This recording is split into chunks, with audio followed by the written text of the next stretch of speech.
Bible dans l'Ancien Testament. Prenons la Bible dans le Nouveau Testament.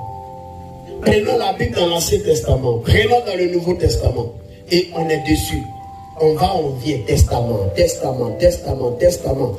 Mais on n'a jamais fait attention. C'est quoi qui est dans notre main? Et puis nous on appelle testament. En vérité, le testament est la volonté de quelqu'un. Le testament est la décision de quelqu'un. Le testament est l'écrit de quelqu'un. Le testament est la volonté d'un papa. Tu n'es pas sérieux ce soir avec ton amen là. Hein? C'est-à-dire que le testament a Jafrouan, on dit si un vieux courant gunda, que si un combat dans pan, on traite ses froids vieux nous, quand il y a un aimant, il y a un frère, il m'a appelé à Gan, il m'a appelé à Fakandenti. Il soit Jafroualier, oh Sani. Nous avons soit Kanganou, ou Jafroualier, oh Sani. Vous avez méga solo. Dans les différents méga solo. Mais au moins, nous avons un ciel souvent. Nous avons un Jafroualier, avec un onyata. On est fatigué sans avoir fallu à Jafroualier, enfin maniolé. À Jim, sapake, on nous c'est ça, pendant, sans avoir créé à Jafroualier, on nous sapa. Au clésole que wa Jafroualier, wanyata. À la fala Jafroualier, pour donner différents états. Comme à un séquel, à un frouala, ni à Jafroualier.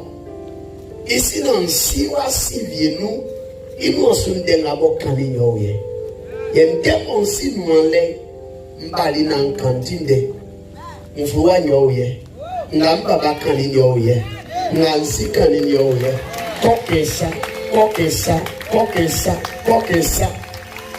Donc, bien appris ça, ok? Alors, ça passe aussi nous en nous.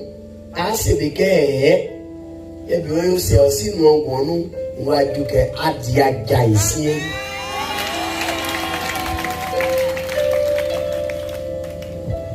Je me demande si tu peux me comprendre. J'explique terre à terre simplement comme ça. Mais si quelqu'un peut comprendre les profondeurs de ce que je suis en train de te dire, ta vie de prière va changer de dimension. Ta façon d'aimer Dieu va changer de dimension. Je reprends et je dis, le testament est l'idée d'un père, la volonté d'un père. Le testament est la décision d'un père.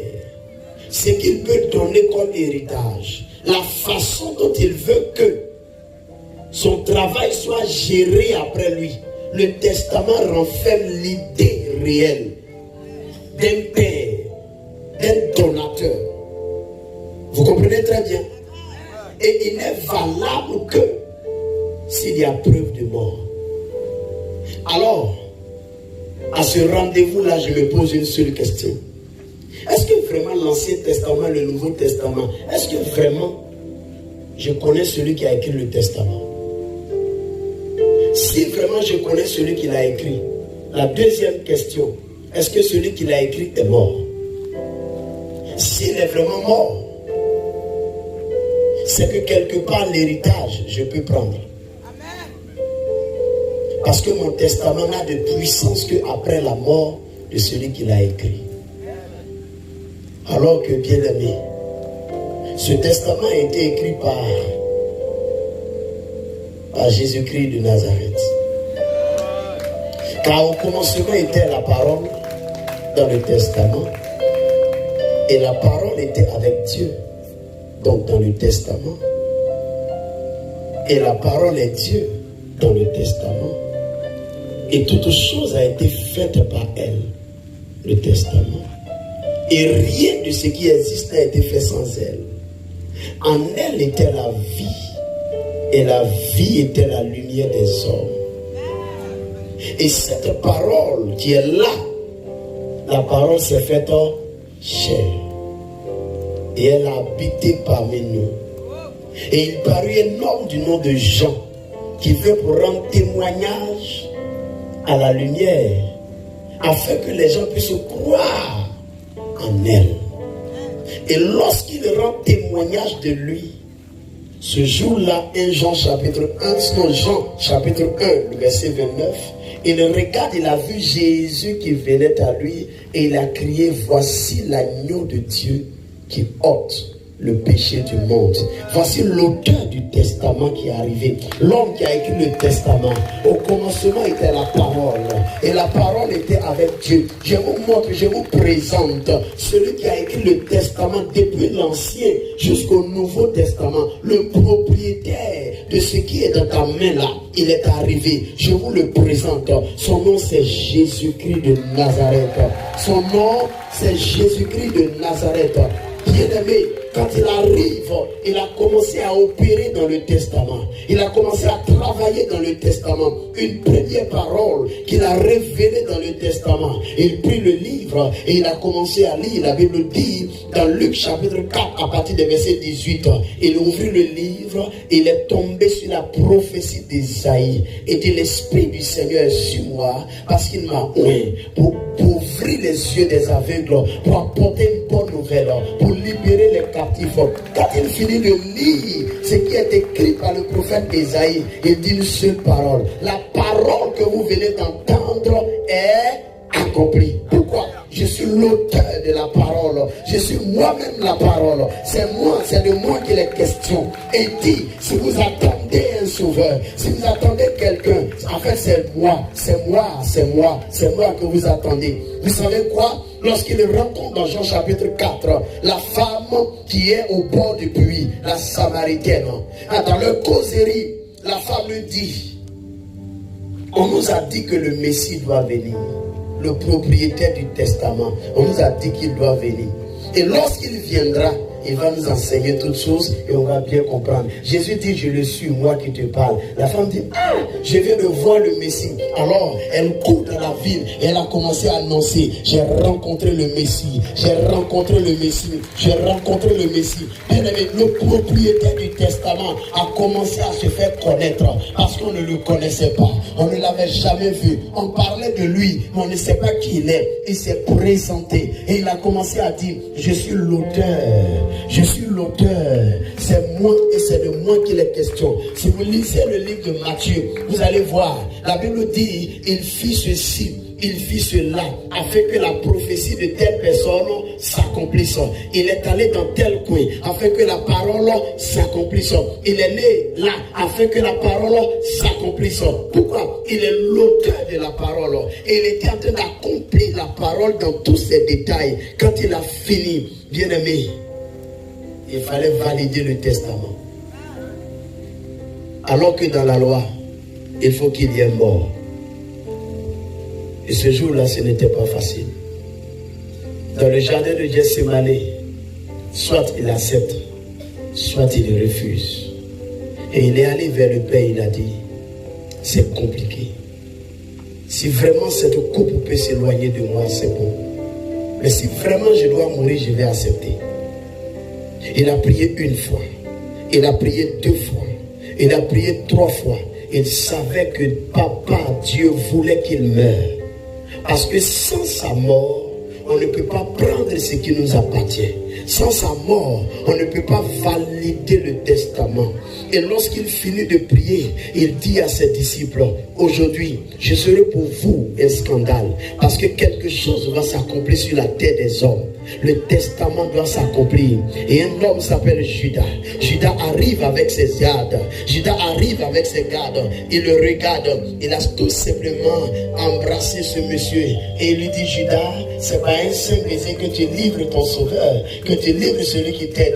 Et on l'a attrapé. Frère, quand on l'a attrapé, ils l'ont envoyé devant les juges. Ils ont commencé à le juger. Ils ont commencé à le maltraiter. Ils ont commencé à le faire souffrir. On a craché sur lui. Ils l'ont humilié, ils l'ont frappé, et son sang a commencé à couler. Mais bien aimé, il était tout joyeux. Pourquoi? Parce qu'il était en train de valider le testament.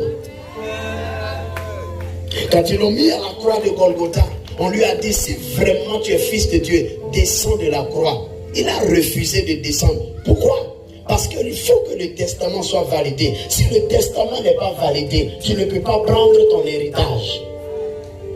Et quand il a fini le travail, enfant très sonore, quand il a fini le travail, il a dit, Père, maintenant que tout est accompli, c'est moi qui ai accompli. J'ai validé le testament.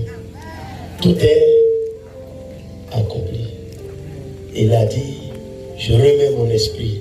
Et la Bible dit, il rendit l'âme. Et pour vérifier vraiment s'il est mort, on perça son côté pouvoir. Quand on a percé, il est sorti de l'eau et du sang. Parce qu'il y avait déjà coagulation. Et la Bible dit clairement qu'il a été enterré. Il a été comment? Enterré. Si la mort de Jésus est vraiment prouvée, c'est que le testament est validé. Si sa mort est vraiment prouvée, c'est que le testament est validé. Je suis en train de te dire une vérité. C'est celui qui écrit son testament qui meurt. Parce que c'est lui sa mort, mon écho. C'est lui sa mort qui valide le testament. Pourquoi est-ce que toi tu dois mourir? Non. C'est pas toi qui as écrit le testament, tu meurs pourquoi? Toi tu n'es que héritier du testament. C'est le propriétaire du testament qui doit mourir. Parce que c'est lui seul sa mort qui valide le testament. Bien aimé, les hommes sont morts sur la terre. Ça n'a pas validé le testament. Les prophètes sont morts. Ça n'a pas validé le testament. On a vu l'histoire d'Élisée. Ça n'a pas validé le testament. Tous ces grands hommes, même Moïse, mais ça n'a pas validé le testament. Mais celui qui est propriétaire du testament, c'est lui seul sa mort qui valide le testament. Et lorsqu'il est monté à la croix et qu'il a été enterré, sa mort, seule sa mort, a validé le testament. Ça veut dire quoi? Tout ce qui est écrit est désormais comment? Valide. Sa parole peut être vérifiée, sa parole peut être manifeste. Tu peux la recevoir et tu peux prendre maintenant ton héritage. Parce que celui qui a écrit son testament a validé son testament. La seule chose que je veux que tu comprennes, ce n'est plus à toi de mourir. Parce que celui qui doit mourir est déjà mort. C'est à toi maintenant de vivre. C'est à toi maintenant de vivre. À toi qui n'as pas dormi et qui m'entend, que Dieu te bénisse. Je ne vais pas rentrer dans des détails. Je vais juste t'amener dans cette compréhension. Parce que je sens un peu tes yeux s'appesantir. Je ne vais pas rentrer dans beaucoup de détails. Mais je veux que tu comprennes que le propriétaire du testament est mort. Et sa mort a validé le testament. Jésus-Christ est mort. Je parle de Jésus. Si tu veux comprendre, je parle de Jésus. C'est lui qui est l'auteur du testament.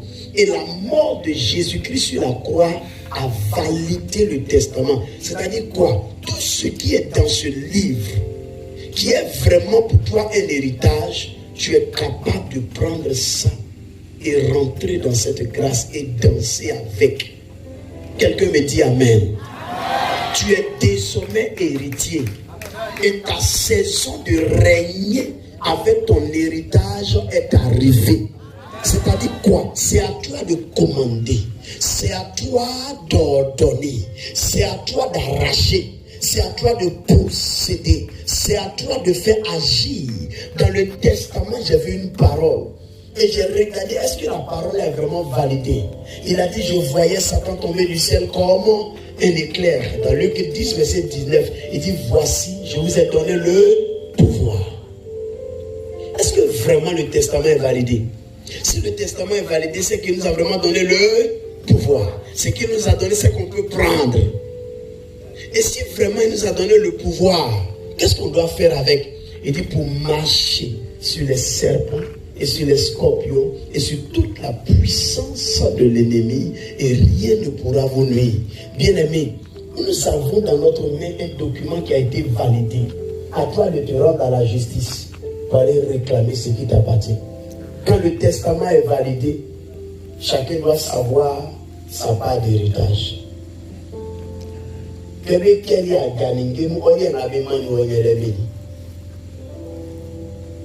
Et bien, finir,